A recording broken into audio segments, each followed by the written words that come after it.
Hello, YouTube world. This is Michael Balesta. And Sunday afternoon, the Cleveland Browns fell to the Pittsburgh Steelers by a final score of 21-18 in the regular season opener at First Energy Stadium in Cleveland. Going into the game, I hoped, like any Cleveland Browns fan, that they would get off on the right foot and win.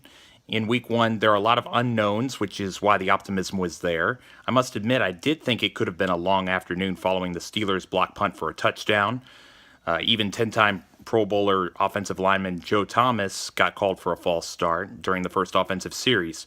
Fortunately, the Browns moved the ball, had a lengthy touchdown drive, and really showed a lot of fight throughout the game.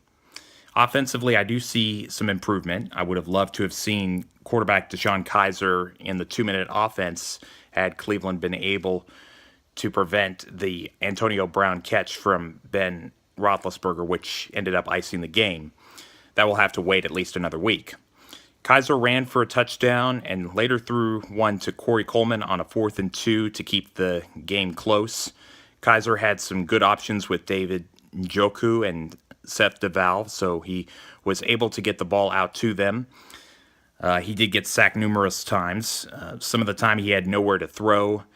Other times he is still learning that the ball needs to come out of his hand quicker with a pass rush that Pittsburgh has. Kenny Britt dropped a pass on a 2nd and long situation during the second half with Cleveland chasing the game. The Browns' running game had a tough day. The Steelers' front had a lot to do with it, so Isaiah Crowell was held in check. I do think he will have better games going forward because Cleveland needs him to have success this year. On the defensive side, Cleveland was also able to do a good job of stopping the run despite the absence of the injured Myles Garrett. I knew that some prognosticators had chosen Pittsburgh to be in the Super Bowl and thought highly of their offense. I knew it could be a tough day prior to kickoff. The Browns did make it difficult for them, but the Steelers kept converting and getting big plays from Antonio Brown and Jesse James at crucial junctures of the game.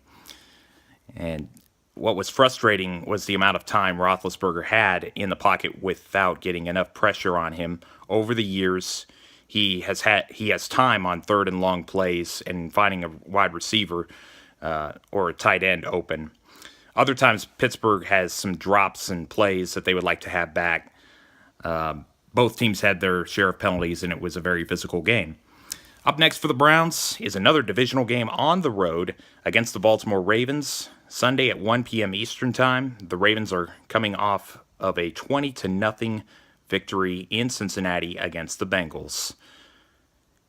The text of this video blog can be found on https://mjbolesta2.wordpress.com, and my Twitter account is at mjbalesta2, and on Facebook under the name Michael Balesta.